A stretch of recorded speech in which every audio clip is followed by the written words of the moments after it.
I have your attention, please? At this time, I'd like to take a moment to review our boarding process with you. When the automatic doors have opened, please proceed directly across the ramp into the cabin. Continue to move all the way across your aisle, filling in every available seat. For your safety, all passengers are required to wear safety restraints throughout the flight. To fasten the restraint, pull the strap out from the right side of the seat and snap it into the console on your left. Galactic regulations require that all carry-on items be safely stowed beneath your seat. While on board, flash photography is not permitted. And please, no smoking at any time. If you have any questions, feel free to ask an attendant. You'll be boarding in just a few moments. Thank you, and have a pleasant tour.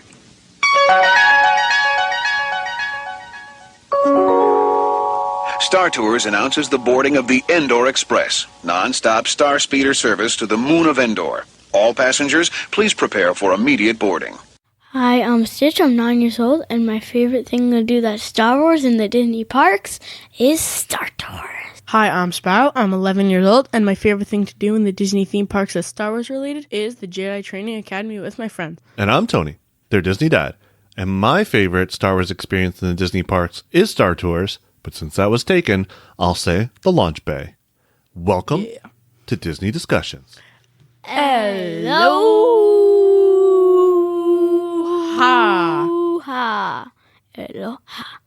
Welcome to episode 44 of Disney Discussions. 44? Disney Discussions is a family-friendly podcast for me, Tony the Disney Dad, and my two boys, Sparrow. Discuss all things Disney. This week we have part 2 of our Star Wars series, where we're talking about Star Wars in the Disney parks. We're going to have some great podcast friends join us to talk about their experiences with Star Tours and Star Wars in the parks. Be sure to listen to part 1, the episode before this, where we talked all about the Star Wars movies and what they mean to us. And then we'll have part 3 following this, where we talk all about Galaxy's Edge. Galaxy's Edge. Right. You guys ready to get right into it? Yeah. Yup. Let's get right into it and talk about Star Tours. Star Tours. Very good ride. It is a very good ride. It's one of our favorites, right? Yes. Yeah. I think the last time we went, we rode it like 3 or 4 times. Was it We- 5? It was we a lot of actually times. did that because we wanted to get the different video thing. Yeah, Yep. we wanted to get the different And we got scenes. the same one every time. All right, so let's talk about it a little bit. Let's go into the history of Star Tours a little bit. Yes. The ride that became Star Tours first saw light as a proposal for an attraction based on the 1979 Disney live-action movie, The Black Hole. So Star Wars came out, it was really popular, and all the movie studios wanted to make their own Star Wars. Yeah. So Disney tried with The Black Hole. I have not seen it, but from what I heard, it's pretty terrible. It would have been an interactive ride simulator attraction where guests would have had the ability to choose the route that they wanted. However, after preliminary planning, the Black Hole attraction was shelved due to its enormous cost. It would have cost $50 million at the time, as well as the movie being very unpopular. So instead of completely dismissing the idea of a simulator, the company decided to make use of a partnership between Disney and George Lucas, the creator of Star Wars, that began in 1986 with the opening of Captain EO, which was a 3D music film they had with Michael Jackson that played for a long time. Disney then approached Lucas with the idea for Star Tours. With Lucas's approval, Disney Imagineers purchased 4 military-grade flight simulators at the cost of $500,000 each and designed the ride structure. That's a lot of money. Yeah, but less than the $50 million from 1979. Good point. So meanwhile, Lucas and his team of special effects technicians at Industrial Light and Magic produced the first-person perspective film that would be projected inside the simulators. When both simulators and film were completed, a programmer then sat inside and used a joystick to synchronize the movement of the simulator with the apparent movement on the screen. So some guy had to ride this a few times and move the joystick the way he thought the ship you're in should move to match the film, and that's how they actually programmed cool it. Job. Yeah, it's pretty cool. Sitting there, just turn left, turn right. Oh no, I went left instead of right. Oh, start over. But it's also kind of frustrating, like if you just move it a certain way and just mess up the whole thing. Yep. It's like, turn, you crash. Oh man, I messed up the ending. Start over. On January 9th, 1987, at a final cost of $32 million, Almost twice the cost of building the entire park in 1955, the ride opened to throngs of patrons, many of whom dressed up in Star Wars characters for the occasion. In celebration, Disneyland remained open for a 60-hour marathon from January 9th, 10 a.m. to January 11th at 10 p.m.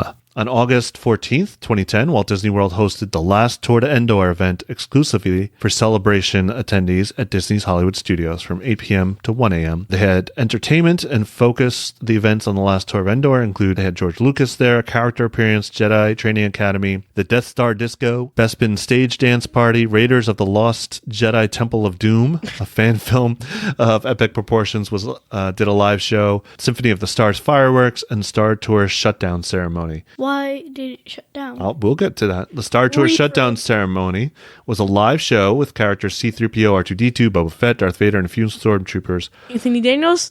Probably his voice. I don't think he was in the actual suit. Culminating in the official power down of the original Disney World Star Tours attraction. However, instead of R2-D2 simply shutting it down, Boba Fett destroyed the ride's power supply using a thermal detonator. The ride was still open after the shutdown ceremony until September 7th, 2010, when the attraction held its final flight to Endor exclusive to D23 members. So they totally revamped this ride. We'll get into the old ride, and then we'll talk about what they did with the new ride. It's just funny. He destroys it. Okay, you guys. Yeah, keep going. You can go on it. Come on. But you just destroyed it. That was just like fireworks, so like little fireworks. Exactly. Sparklers. More than sparklers, I hope. Advertised as the ultimate Star Wars adventure, Star Tours put the guest in the role of a space tourist en route to the forest moon of Endor, the site of the climactic battle of Return of the Jedi, via the Star Tours travel agency. Much was made of this throughout the ride queue, which was designed to look like a spaceship boarding terminal. Posters advertised voyages to different planets, and a giant screen informed riders of the benefits of going to Endor.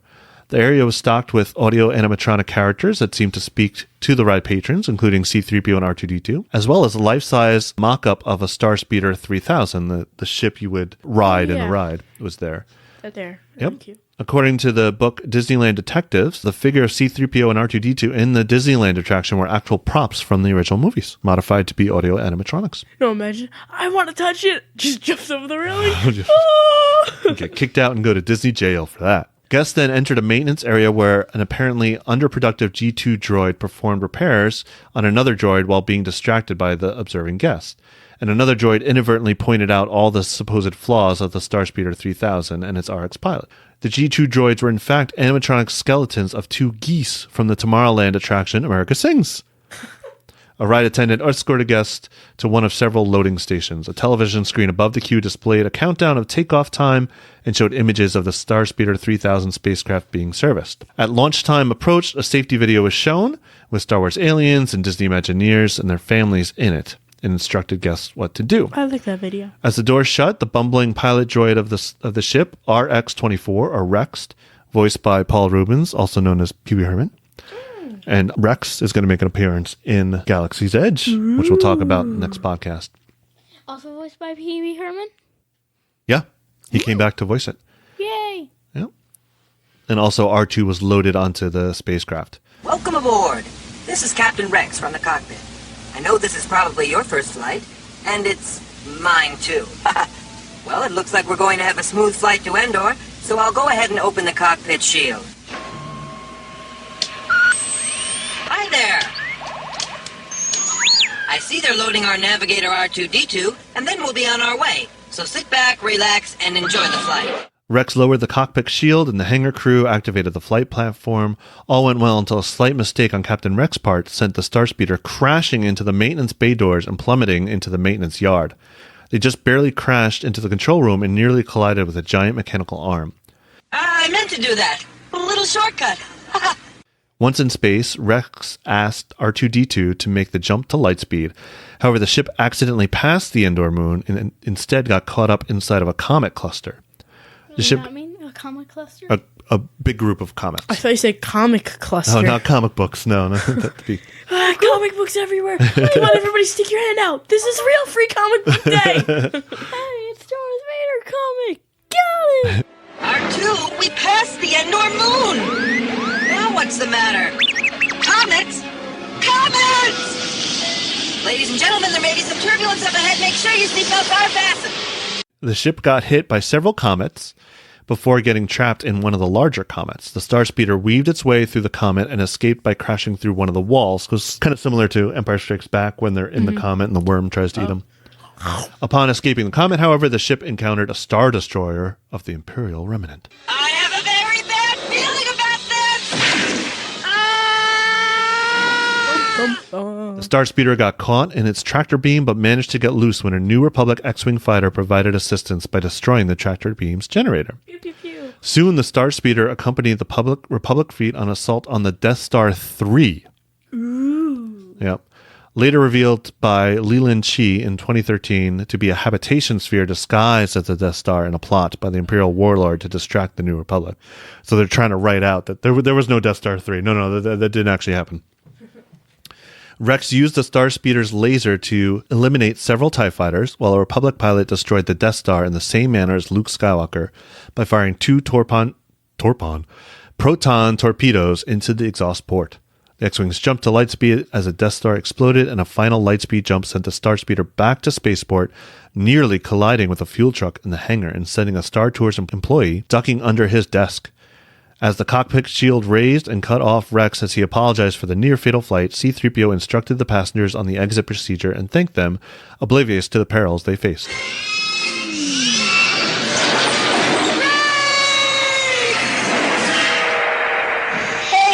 Sorry, folks! I'm sure to do better next time! It was my first flight, and I'm still getting used to my programming! Hey! Hey! Come back soon. Now please, remain seated until the captain has opened the exit doors. You may then unlatch your safety restraints by pressing the release button on your left. Oh, and do make sure you have your personal belongings. Thank you. Goodbye. And then you got off right into the gift shop. The gift shop. Which is a cool gift shop. Really cool. Tatooine Traders, I think. Tatooine Trading Post. So that's the original Star Tours. I don't think you guys ever got to ride that, right? I want to ride it. Yeah, I wonder if they'll ever bring that back for a special night. But I got to Sounds ride it cool. once, I think. And it was fun. Let's hear from our friends from the Disney DNA podcast. Cassie from DisFlicks and Tidbits, Dingus Bringus, Tom and Michelle from the Hyperion Adventures podcast, and Jody Maberry on what they love about Star Tours. So mine is, I like the idea of getting to wear 3D glasses and getting to ride in a simulator of what it would be like to be in space and ride in spaceship. And my favorite part is when we're in hyperdrive, because it's just really cool. Jenny? Honestly, it's not my favorite. I am starting to develop motion sickness, so it's one that sometimes I get off the attraction a little queasy. I do feel like it's kind of outdated. I know they have updated the different scenarios you're in, but I feel like the attraction itself is slightly outdated. Brooklyn? I like it, but it needs to be remodeled and updated. Man, y'all are so harsh. I actually enjoy riding this attraction because it has a different scene. So when you ride, it's a different experience, sort of, with the visuals. And I also am very determined to one day be that rebel spy, which I've never had a chance to be. So I really, really like Star Tours. My memories are mostly filled with the earlier version of Star Tours with Rex. Yeah, remember Rex? He was voiced by Paul Rubens, and he piloted the Endor Express. I was very scared as a kid of roller coasters, so going on it was a big deal for me. I fell in love with it as soon as I got on, and it was actually my first introduction to Star Wars. Yes, I rode Star Tours before ever watching any of the films. I think I was like 6 years old, so that's about the right time to watch Star Wars, I think. The new Star Tours, I only got to ride once, but I loved it. I loved how they updated everything. It feels a lot more rough and interactive and you can feel like all the thrusts and turns and everything. More so than the previous version that I rode as a kid. I was actually suffering serious vertigo during that time, but I wasn't going to allow that to keep me from riding this ride because I've been waiting forever for the update. So I put on my big girl pants and I rode it, and I was definitely sick afterwards, but it was totally worth it. It's my favorite ride of any park ever, and just the way that it makes you feel like you're going through the Star Wars universe. is spectacular. The first time I went on Star Tours when I was younger, I didn't really like it. I wasn't a fan of those kind of rides, but when I went back on again when I was older, I really, really enjoyed it, and I can't think of any experience at any theme park that has been as amazing as Star Tours. Love it. Love it. And actually I've loved the different variations of Star Tours, but I also find a couple fun things about it. Like when you and I are going on it, a lot of times we'll have a little wager of which area we're going to end up What land are we going to? Exactly. So that's Star always Wars system? A fun little thing to do. And obviously right now when you're getting to see some glimpses of Star Wars Galaxy's Edge, that's fun too. And a little tip out there, if your height is less than average. Michelle's a little vertically challenged if you don't know her. Then when you're going in, request if they're able to accommodate you to the back row, because if the seats are a little higher, so your feet can dangle and you get a little bit more motion and a little bit more fun from that ride. Michelle loves the back row. It's hilarious. It's hilarious. Also, we've been the Rebel Spy a couple times, which is really, really cool. I love about it is that, it's obviously they're doing a lot of times the new thing now where they're going through the actual Star Wars movies and then leading into Galaxy's Edge, into Batuu and stuff. But a lot of times it is a different story every time you go in there because you're going to different lands, except for one time when my son Nick and I went on there and we had like 5 straight times where we got the same 2 lands, which was crazy, and it was funny and hilarious to us. But really love it. We love Star Tours so much.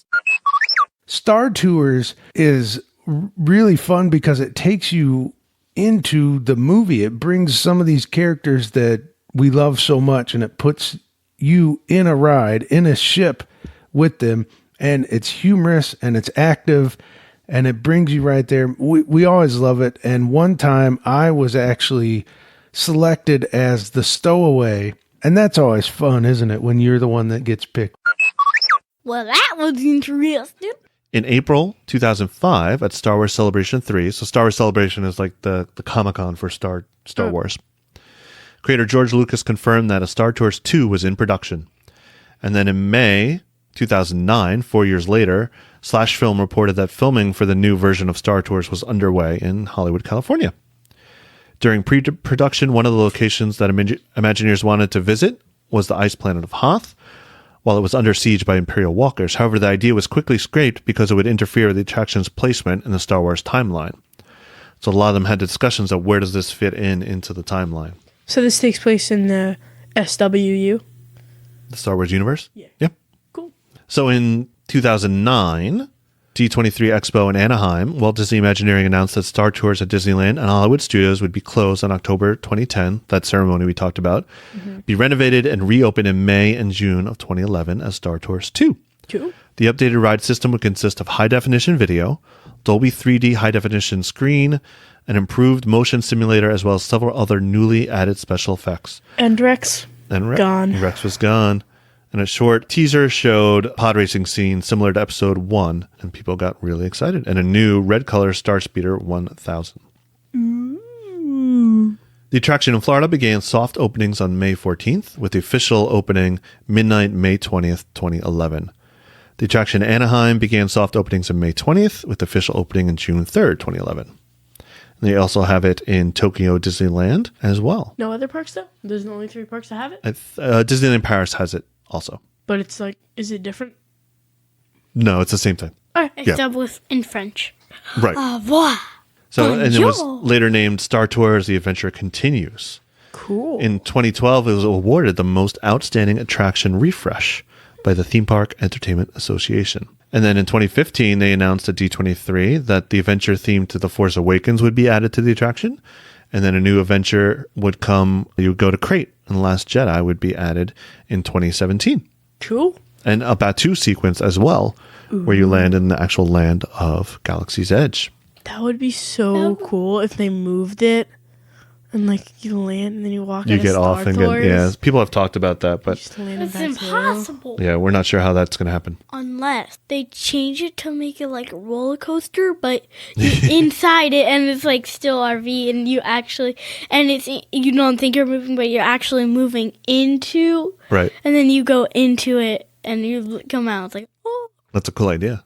Just like, Disney, if you're listening, do it. But don't make the roller coaster part too crazy, like gentle, so you don't really feel it. Then what's the point?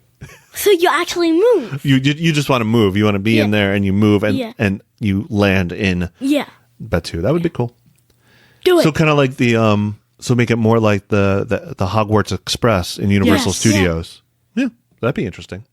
Yeah, so like a transportation. Okay. Oh, the cavies. All right, so let's talk about the changes that were made. So the ride sequence now with Star Tours The Adventure Continues is randomized. So guests riding Star Tours will experience 4 out of 13 different segments, with some segments offering slight variations during each journey. This gives Star Tours the advantage of being both highly repeatable and constantly surprising. Mm-hmm. Even though guests can experience different journeys, the main priority is always delivering a Rebel spy to safety. So the Rebel spy is chosen from among the guests on board and their photos displayed on the screen. And each of us got to be a Rebel spy. And that's on the same day, I think, right? We wrote that's the day we wrote it 4 or 5 times, and then we were each picked to be the Rebel spy, which is pretty cool. The Disney mom never went on, so she was never picked. No, she went on the first time, I think. First time. Yeah. And that was when you got 5 more times. I was picked the first time? Yeah. And then Sparrow picked second. So there are 18 random segments of the film, 4 opening segments, 4 primary destinations, and 6 hologram messages, and 4 ending destinations. When combined, this allows for 384 different possible ride experiences. Cool. So we'll go. You guys want to go through the ride a little bit? And the options? The answer is yes. Yeah. Okay. So this is the Stars. What? Oh yeah. Podcast over. The Star Speeder 1000 takes off. Although C-3PO protests, he is not the captain, as the ship is about to leave Star Tours terminal. So this happens where C-3PO is accidentally your pilot. Rex is in the queue. Yes. You can see a version of him, and I wonder if they'll take him out if he's going to be an animatronic, not an animatronic, but like a statue of him. Yes, statue. A non-moving robot is in the queue. The queue is really cool. We'll talk about that at the end. Oh yeah, I see. Yeah, I see. Star Tours 1401, you are cleared for departure. 1401? That's us. We can't take off. The captain isn't on board. Auto takeoff sequence initiated. Excuse me, you don't seem to understand. I am not the captain. I am C-3PO. 1401, cleared for takeoff. Contact departure on frequency 149er. Wait! R2-D2, I am not programmed to fly these things. Now just turn us around this instant before we get into trouble. The first option for the opening scene is Darth Vader, Imperial Stormtroopers, Sky Troopers, and sometimes Boba Fett is with them, arrive to arrest the rebel spy aboard the speeder. Vader uses a force grip to keep the speeder from escaping. The Star Speeder fires its lasers at the Sith Lord, who deflects them with his lightsaber, allowing the shuttle to make a rapid exit backwards out of the hangar, boing, boing. And TIE fighters chase after it. The Star Speeder then makes a jump to lightspeed. Or you can get an Imperial probe droid attaches to the windshield and detects the presence of the rebel spy on the Star Speeder. And at the same moment, Han Solo, facing detention by the Empire, opens fire on a platoon of stormtroopers and races up the boarding ramp of the Millennium Falcon. The Falcon lifts off and launches out of the hangar with the Star Speeder in hot pursuit. After a few maneuvers, the Falcon jumps away and the Star Speeder shoots down a couple TIE fighters, takes a few shots at the Star Destroyer, causing severe damage to the bridge, and then jumps to light speed. And then you also have the option, the same as the Darth Vader one, with First Order Stormtroopers or Kylo Ren. Cool. Which one's your favorite? Han Solo one. Han Solo? Yeah, that's a good one. Han Solo and I don't really get. So while the probe droid is on there, you can see in the background Han Solo running, pew pew pew pew pew, and it's still on there. It's like hard to see because the probe droid's right there. It's like, what? Exactly. And then, phew, oh, I can see now. Yeah, like that. Yep. Okay. That's my favorite variation. We've gotten the Darth Vader one a lot. Yeah. There's also, I saw some reports, I don't remember this, that the second segment with Han Solo, they have another version with Rey instead of Han Solo. So that's interesting. So I don't think we saw that one. No. Yeah. Prepare to be boarded, Captain. I'm afraid there's been a terrible mistake. I am We know you have this rebel spy on you. I've never seen that man before. Oh dear. Gotta go. Don't underestimate my power. No! I want that spy. Someone could get... After jumping to light speed, the Star Speeder arrives at its primary destination. So here are the options we get here. The Star Speeder almost crashes on Hoth amid a battle between Rebel and Imperial AT-ATs. Here's a question. Do you say AT-ATs or AT-ATs? AT-ATs. AT-ATs, yeah. After entering the combat zone against orders, the AT-AT fires at the Star Speeder and the ship crashes in the snow, teetering on the edge of a cliff. The ship falls over the side and rides through the canyon like a luge, launching off another cliff and free-falling in a deep canyon. At the last second, R2-D2 re-engages the engines and the Star Speeder rockets back into space. Good job keeping safe that rebel spy. Yeah. The other option we have is you go on Tatooine, and it becomes part of the Boonta Eve Classic Pod Race, along with Sebulba! Sebulba! He's the main pod racer from episode 1. Where he throws the wrench at Anakin. I've never seen episode 1, so I have no idea who you're talking about. You've seen it, you just don't remember. And then you get a bunch of other pod racers. The pod racers crash into the canyon wall. The Star Speeder collides with Team Toe something pod racer, and the two become stuck together. The race concludes with the enhanced Star Speeder overtaking Sebulba, then jettisoning the pod racer and flying back into space, narrowly missing the filled grandstands. Sebulba!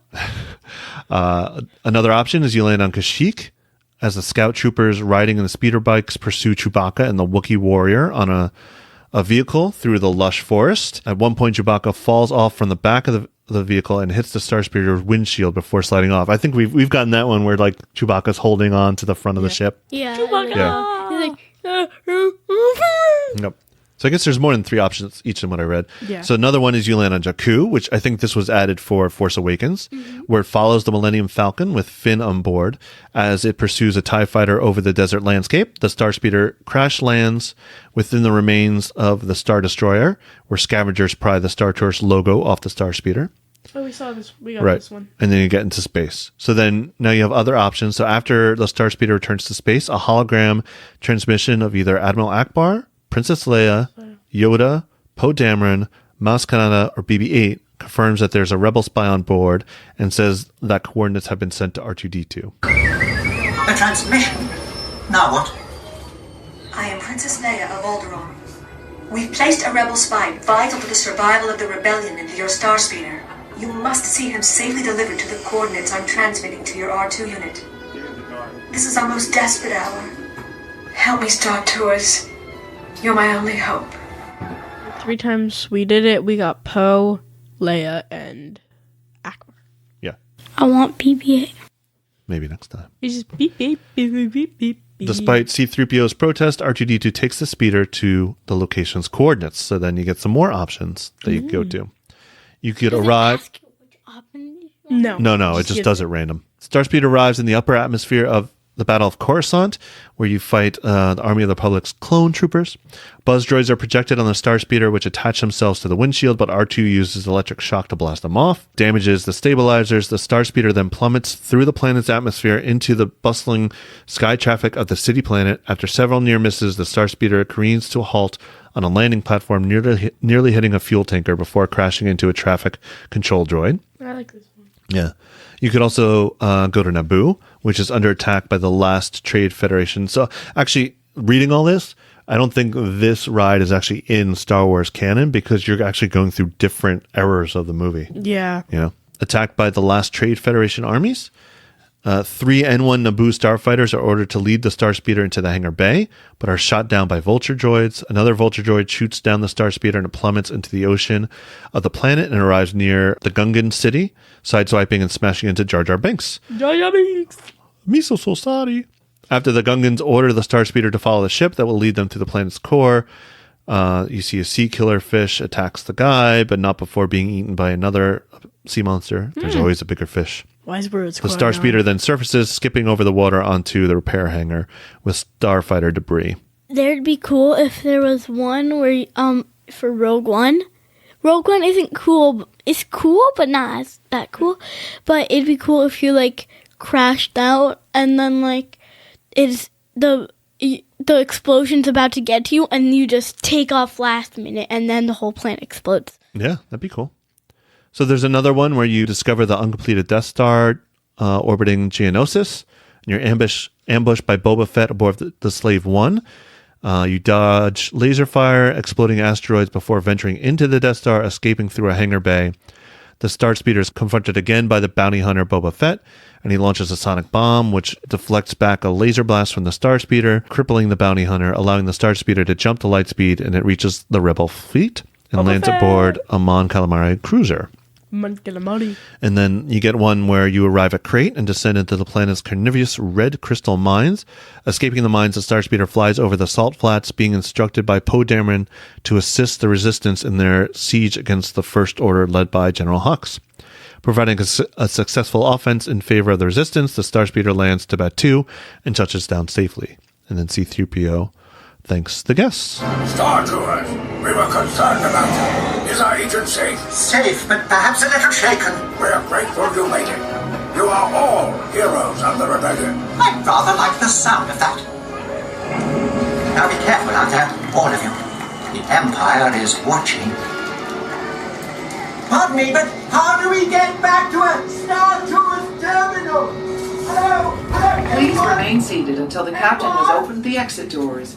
You may then unlatch your safety restraints by pressing the release button on your left. Make sure you have all your personal belongings as you exit. Thank you for flying Star Tours. Bye-bye. What are your thoughts on Star Tours? I think it is a good ride. It's a really good ride. It's one of my favorites. Not my favorite. It it's definitely is in my top 5, though. Top 5? It is and going to be the best Star Wars ride. It's going to be the best Star Wars ride? I do not want any ride to replace the bestness of it. Okay.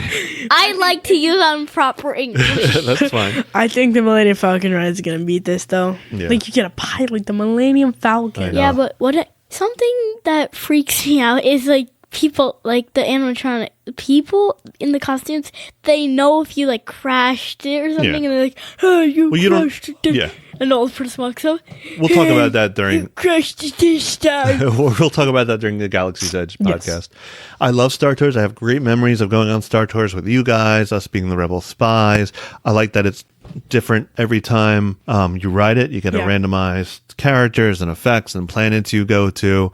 And again, the queue is so amazing in Star Tours. Awesome. It actually looks like you're going into a space airport, and all the droids around, and even there's Easter eggs when looks like they're scanning your body as you walk through, and there's other aliens you could see, and I love this ride. Rex, like you said. Yep, there's Rex there. Not the Fortnite skin. Let's hear from our second set of podcasters about their love for Star Tours. We're going to hear from Go Mouse Scouts podcast, Justin from the Monday Morning Monorail podcast, Matt from the Love of the Mouse podcast, the Capture the Magic podcast, Kingdom to Kingdom, and Craig and Michael from Connecting with Walt. I love Star Tours. I do too. I have the whole original spiel, memorized, and I have it as an audio file on my iPod. Okay, so this is funny. When Megan and I were dating, she had made me a mixtape, only it was a mix CD of Star Wars of Disney sounds, like Disney parks sounds and audio, and the original Star Tours track was on that. And so I would drive around town as I was delivering pizzas with that going, and it made the time go by much, much faster. And it was much more enjoyable. Hopefully it didn't make your driving crazy, though, because, Well, it's okay. I had green lasers on my X-Wing. I mean, Kia Rio. Kit, what do you think about Star Tours? I love it. Yeah? It's one of your favorites, huh? That's often your must-do. Mm-hmm. Yeah. Totally. Next time we'll choose to do it twice, and we'll do one time with Dad. Oh, how nice. Okay, all right. Next time he says he'll do it one time with Dad and one time with me. There you go. Party on. When Star Tours came to the parks and I actually got to experience one of my favorite movie franchises in ride form and kind of walk around that mock set that they have set up there with the AT-AT and the Ewok village, and then go in and actually see R2-D2 and C-3PO and experience some of those exciting space battles and do a trench run on Star Tours as part of the actual ride adventure. It was a thrill. It always has been for me. And I enjoyed it even before they added started incorporating some of the new movies into it and added the variation. I would have ridden that ride over and over again regardless. But now, of course, it's even better. Star Tours is my favorite experience in the Disney parks currently. I know that will change once Galaxy's Edge opens. I think just the land overall will be my favorite eventually. But as of now, Star Tours takes the number one spot for Star Wars experiences. And I would have to say because of right now it's really the only ride for Star Wars. But other than that, it's because you can experience different things each time you ride it. I haven't been lucky enough to do that my past few trips, where I feel like I've gotten the same scenes with Jar Jar Binks every single time, which is extremely unfortunate because me, like many, are not fans of Jar Jar. But other than that, I think overall Star Tours is a great ride. It's very fun, especially if you're riding with somebody for the first time and it's their first time experiencing it. I know that it does get a little bit of flack for the motion sickness, and that kind of experience is daunting to some people. But overall, I really enjoy it, and that's definitely one of my favorite things in the Disney parks when it comes to Star Wars. Well, I like that they put the new scenes in, because forever it was the same scenes, like the same storyline and everything. So I like that they put the new stuff from the movie in. However, it's been a while since I've been on it. It does make me a little nauseous. And it kind of hurts my head a little bit. So I can't really ride it anymore. So those are my thoughts on that. She does have pretty bad motion sickness. I do. I've always liked Star Tours. It's one of those, it's been there as long as I can remember going to Disney. So it's been one that you can always be like, I can ride that, and it's fun. I do think it's probably not there in 5 to 10 years. I kind of think with Galaxy's Edge opening up, it's going to be kind of weird just having the Star Wars ride that's outside Galaxy's Edge that's getting older. So while I do enjoy it, and I think for what it was, for the time period it was there, it was great, it's probably going to go away. So, and with Galaxy's Edge stuff going in, I don't think I'm going to be too upset about it. There is some nostalgia there. I think Star Tours, as it was once called, made more sense when it was a little sillier, when it was like the tour ship gone awry, right? A little goofier. And I think that's still the premise of the attraction. Sure, but they've leaned out of that a little bit. It's not quite as silly as it once was. Yeah, that's fair. Yeah, I think with DJ Rex or just Rex. Yeah. Soon to be a DJ. Sure, and I think where they've gone to is really fun. It's always like my wife, Erin, finally got to be the spy. I was that on this last trip. I got to do that, and that's still like thrilling.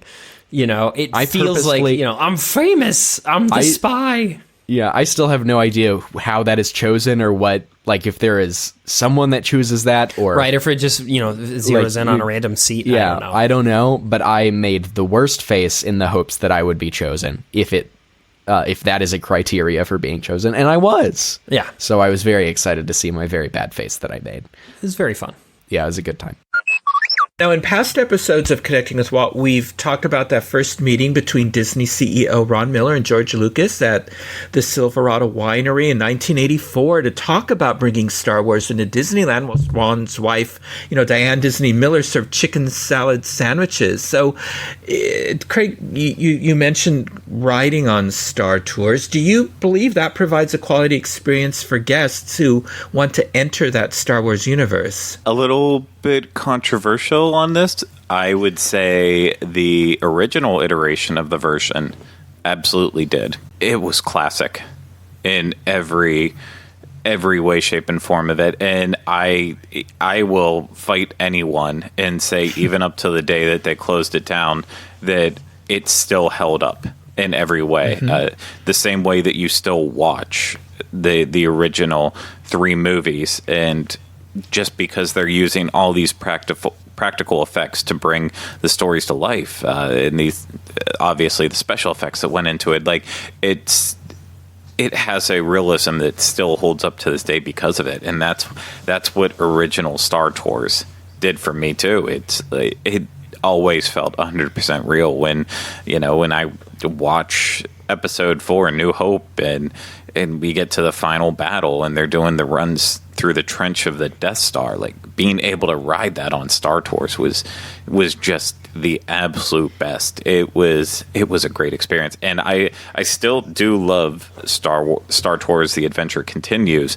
I just don't like the randomness of it. I think that's what kills me. When I get an order that makes complete sense, I love it. Like, for example, the one that was kind of the lockdown, the only one that you would get right after The Last Jedi opened up was you would go from being on Jakku and having the scene with the Millennium Falcon and Rey and Finn flying in it, to then cutting to a scene that included BB-8 in the middle, talking about the rebel spy and stuff, and then from there going into the Last Jedi sequence. And for that, like, I'm on board, because it all keeps everything together in the same timeline for the most part. But I don't like when you're bouncing around from prequel trilogy stuff to then going from there to the original trilogy. In a way, it's a little too sloppy now. And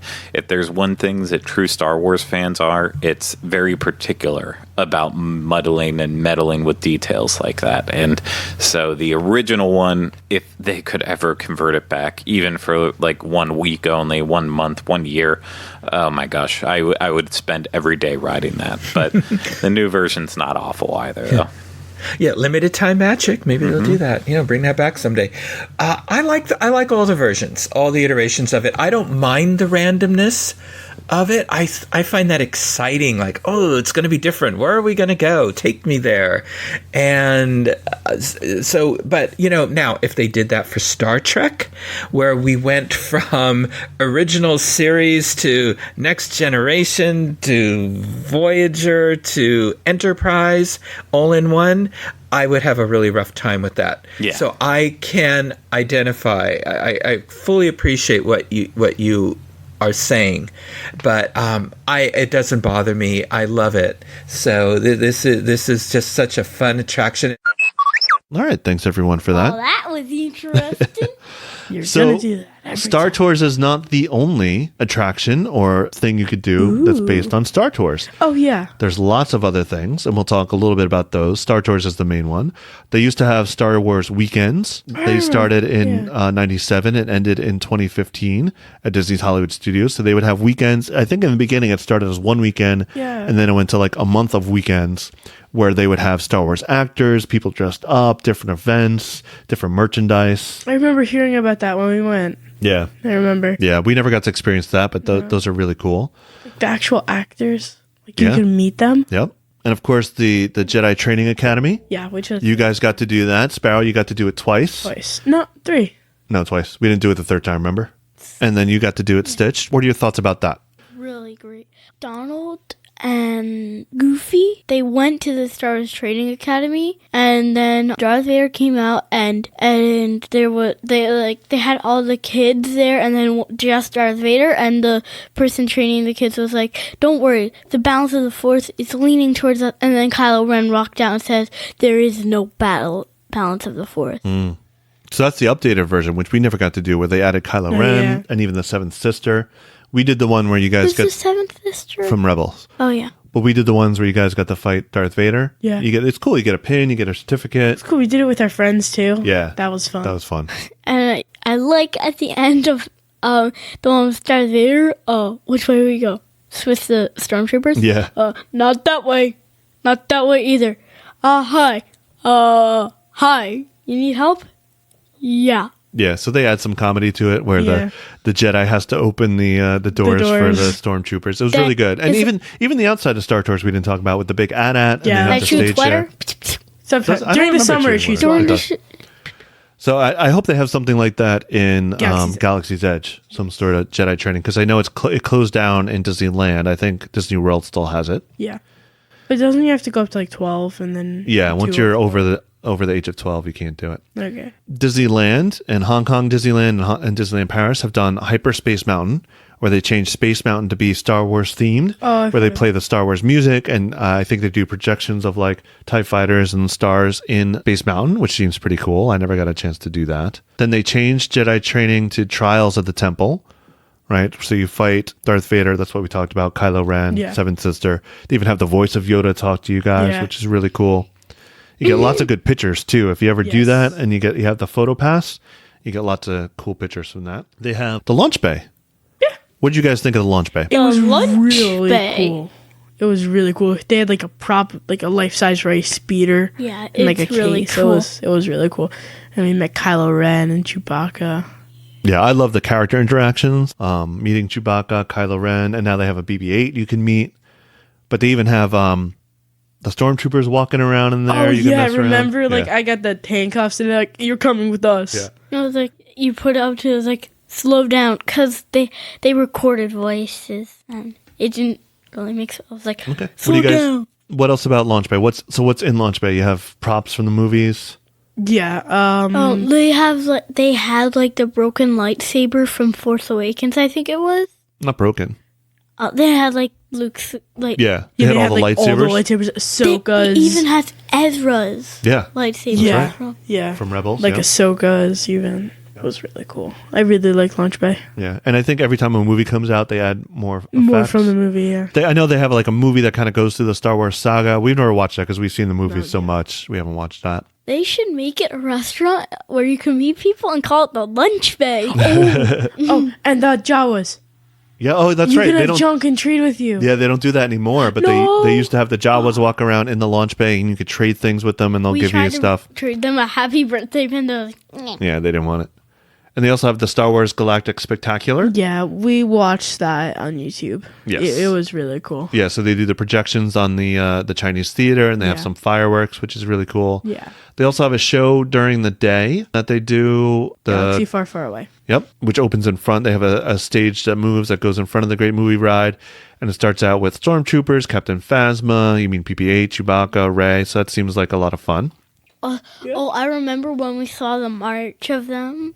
It was fun. Oh, that and was then, cool. like 10 minutes later, we were in a restaurant. We heard it. It was like, Poppy was like, "What's that?" And we were like, I don't know." And then you were like, "It's the marching again." And I was like, "Let's go see them." Oh yeah, that's another one. They do the March of the Stormtroopers. I think like almost every 45 minutes down and the main Phasma's road. leading them. Yeah, It's really cool. Yeah. And like we were in the restaurant, we heard them marching. And I was like, "You're like, that's them marching again." We were like, I was like, "Let's go see them again." Stitch, why don't you talk about our next sponsor? Our next sponsor is Vader's Elevator Service, run by Darth Vader's wife, Elevator. They go so high, you're in the sky. Now back to the episode. So let's hear from our podcast friends, Disney podcast friends, about their favorite Star Wars memories in the parks. This is going to be interesting. Well, so when it was the first time we went to Disney World in 2014, I was 6. And I remember going to Star Tours and being really scared to ride it. And I remember one of the cast members said that if I ride the ride, he's going to give me a pack of Aurora stickers. I was like, that's a great deal. I'm going to go ride that ride and get me some stickers. Nice, huh? All that for some stickers. Yeah. I was 6. And when she was getting off the attraction, she made sure to go and find that cast member and get her stickers. But now I love Star Tours. I remember when I was little, I also said that I wanted to marry Darth Vader. Yes, she did.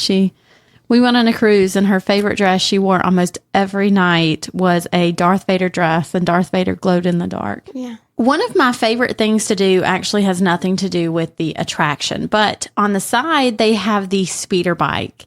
And I really love every year for all of us to stop, get on the speeder bike, and take the pictures, especially the girls, because I like to go back and see how much they have grown. That's one of the spots people talk about Disney. They take a picture of their kids every year to see the growth, and that's one of my spots. Okay, good answer. Brooklyn? Mine is when the stormtroopers interact with the guests. It's like really fun sometimes. Especially when you're going to do the character meet and greets. Yeah. And then like to tell you like move along or things like that. Yeah. Like the stormtroopers are like all over Hollywood. Yeah, they're kind of watching and kind of guarding, and yeah, that's pretty fun. I haven't seen some by Tower of Terror. Yep, That's right. They just kind of hang out in that area. Yeah. So what about you? My favorite is I enjoy seeing the March of the First Order, which is awesome down Hollywood Boulevard because you get to see Phasma and all the troopers lined up coming down the street, and they play the music, and it's chilling to watch. And I love seeing, it's just a really fun experience. Some of the meet and greets are some of my favorite experiences, especially when you can get some of your favorite characters. My personal favorite is meeting Chewbacca. I got to meet Chewie a couple of years back in Disneyland at their launch base station. It was actually the first thing we did when we got there. I was so excited and nervous, but when I went with my husband, who is the biggest Star Wars nerd, he was so flabbergasted meeting Chewie, he couldn't even speak and didn't understand Chewie, so I had to translate for Chewie to my husband. He definitely has the best hugs. I got to hug a Wookiee, I can say that, and put it on my bucket list. Yeah, meeting Chewie was probably my favorite experience. When we did one of the first Star Wars guided tours in the Disneyland studios, I think that was super fun and memorable. First of all, it had way more information than I expected coming from that park, and it was a lot of fun.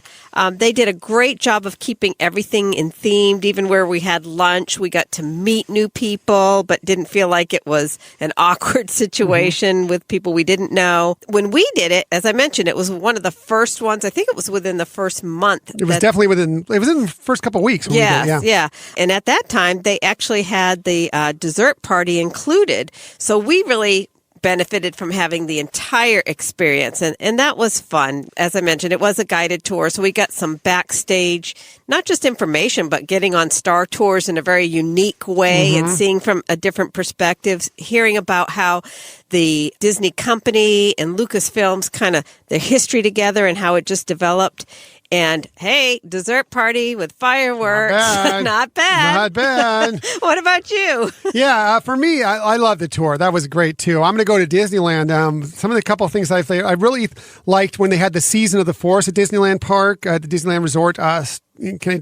Star Wars took over Tomorrowland. Of course, Star Tours is already there, but they opened up the launch bay as well at that time. There had the Path of the Jedi opened up. It was just kind of fun. But really, my favorite thing that happened out there was when last year they did Disneyland After Dark Star Wars Night, which was so cool. They had a Star Wars fireworks spectacular with music. They had events, meet and greets with all sorts of different characters, including some from Rebels and all sorts of different photo areas as well, and with just a lot of people came out, all the guests came out in costumes, and it was really cool. And it was May 3rd into May the 4th, so it was May the 4th be with you, Star Wars Day. So yeah, it was just the perfect way to ring in Star Wars Day. It was really, really fun. Right, that was a good one. And if I recall, they had like a parade at the end, and it actually had people who were just dressed in costumes, participate. So it was really, that was a good one. And it was fun, like you said, to ring in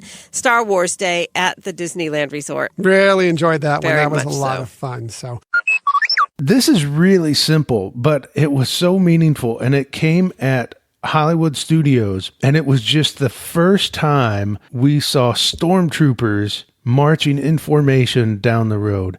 Oh my goodness, that was so incredible. It was like it was straight from the movie. And this is a movie I grew up watching, and now my son loves Star Wars. And there we were on the sidewalk watching stormtroopers march down the road in formation. And there were, I don't know how many, there were a couple dozen.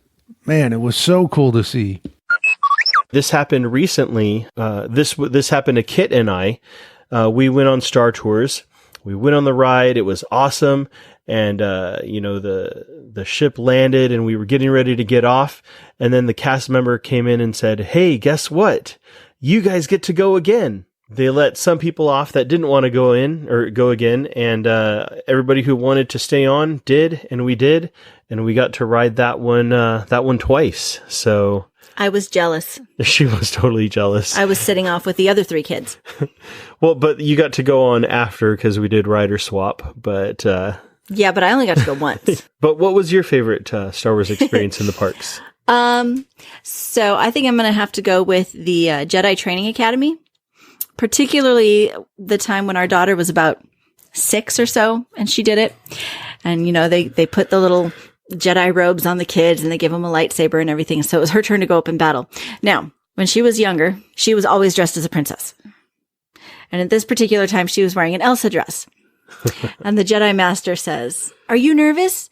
It's okay. You can do it. Just let it go." And the whole crowd busted up laughing because, you know, let it go. Yeah. And she's Elsa. Yeah. Right, it was right. hilarious. Didn't we get that on video? We did. And so with Kits, if this is the one that I think he's going to talk about, this was also one that Megan wasn't on the ship for. I don't get to go on that one very much because he always wants to go with you. And he's the only one who will write it. Regardless, Kit, what was your favorite Star Wars moment at the parks? When I was the rebel spy. You were the rebel spy? Yep. Yeah, tell me about that. What happened?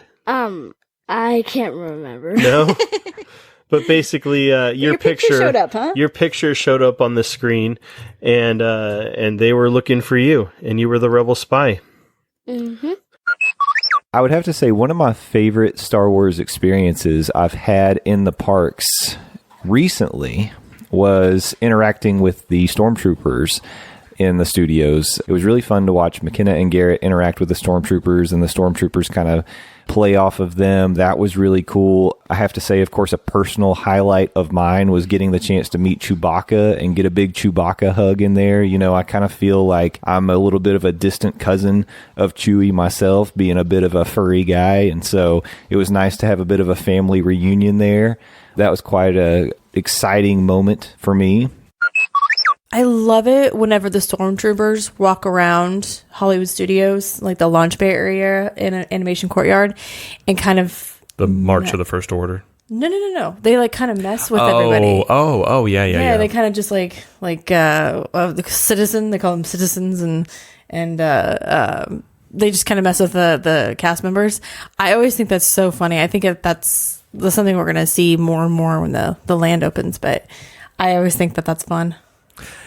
I do enjoy that. I put Star Wars Launch Bay over in Hollywood Studios just because, you know, you get to actually interact with I know the people in suits, but you get to interact with the characters. There's so much stuff you can look at in there. Mm-hmm. It's just if you really like Star Wars, you know, up until when Galaxy's Edge opens, it's a great place to just get pictures. I mean, you could spend as much time as you wanted in there, just kind of wandering around. So. My favorite is actually a Jedi Training Academy. With the little kids. Yeah. And the reason for this is an attraction I've never participated in because it was introduced after I had aged out of being a reasonable age to do something like this. Yeah. But my favorite thing about this is it's so exciting to see kids experience this kind of cool, like the Jedi Academy. And I can look at them and see how much fun they're having and think about how cool that would have been and how much that would have meant to me as a kid that age, a kid who loved Star Wars, to be able to do. It's like such a neat little experience to like feel like you're learning how to be a Jedi. Right. You know, fight the bad guys and swing your lightsaber at Darth Vader and stuff.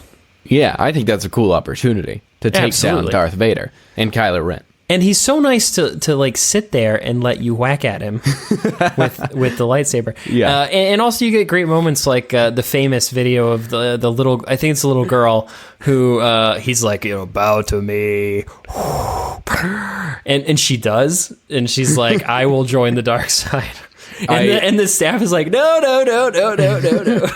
There's also a famous clip where I guess it's Darth Vader. I think that's what it was, where like he swings and like the lightsaber just flies. It's just gone.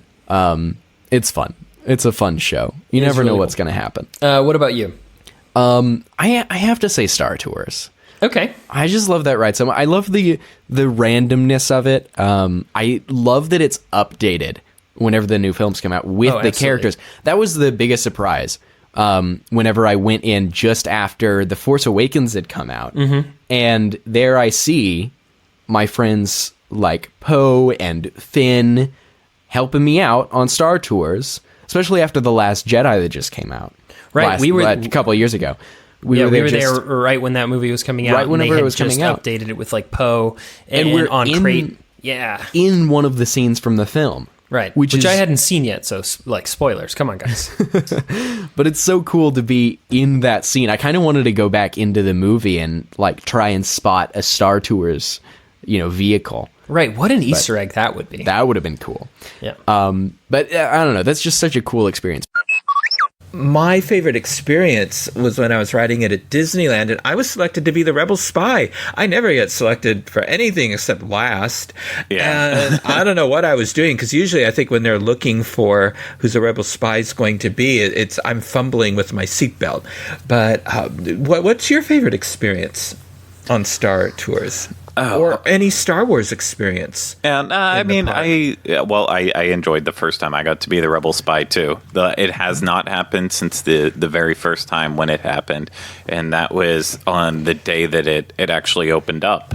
As the adventure continues, because we ended up riding it. The group I was there with, I think we rode Star Tours like 11 or 12 times that day, because we just wanted to see every single scene that we could, and it took a while to get it all nailed down, and so it was only a matter of time before everyone in our group was picked as a Rebel Spy at some point. But that's tough. I think my favorite, going along with Star Tours, my favorite experience, one that I wish would happen more often and not just for special events, but like when I was traveling in the 90s, one of my favorite pictures I have outside of Star Tours was me getting to meet the Ewoks. And obviously growing up, it's when I was that young, I probably would have told you that Return of the Jedi was my favorite Star Wars movie because of the Ewoks, and then watching the two standalone Ewok movies as well. That had a huge impact on me. So I love any time they're out and about at Walt Disney World and I'm able to meet them. It doesn't happen often. Last time it happened was for one of the Disney Vacation Club Moonlight Magic events at Hollywood Studios, and that was awesome. And yeah, any time I get to meet Ewoks in the parks, I am so happy. Oh, great. Your favorite characters are Ewoks? I thought it'd be the Porgs. I do like Porgs, too. Don't get me wrong. I love the Porgs. I know most people probably found them annoying, but I enjoyed them. All right. Awesome stories. Well, that was interesting. Thanks for listening to this episode. Be sure to check out part 1 if you haven't listened to it, right above this episode in the feed, or below it, depending how your feed sorts. And then check out the next episode coming up, part 3, where we talk about Galaxy's Edge. And again, special thanks to our friends from the Disney DNA podcast, Cassie from DisFlicks and Tidbits podcast, Dingus Bringus from YouTube, the Hyperion Adventures podcast, Jody Maberry, Go Mouse Scouts podcast, the Monday Morning Monorail podcast, Love of the Mouse podcast, Capture the Magic, Kingdom to Kingdom, and Connecting with Walt podcast. Thank you all for contributing, for helping us out. We really appreciate it. Be sure everyone go subscribe to their podcast, listen, follow them on Twitter. A great group of people. I'll have all the links in the show notes. Follow them. Be sure to check out DisneyDiscussions.com. We have all of our show notes on there, our past episodes. Be sure to subscribe to us, rate us and review us wherever you listen to our show. That really helps us out and helps other people find us. If you're on any social media and people are asking, hey, what podcast should I listen to? We would really appreciate you mentioning our podcast. That would be great. Thanks for listening. And be sure to tune in next time for all about Galaxy's Edge. Yeah. May the Force be with you. Always. Aloha. But I thought we already had aloha.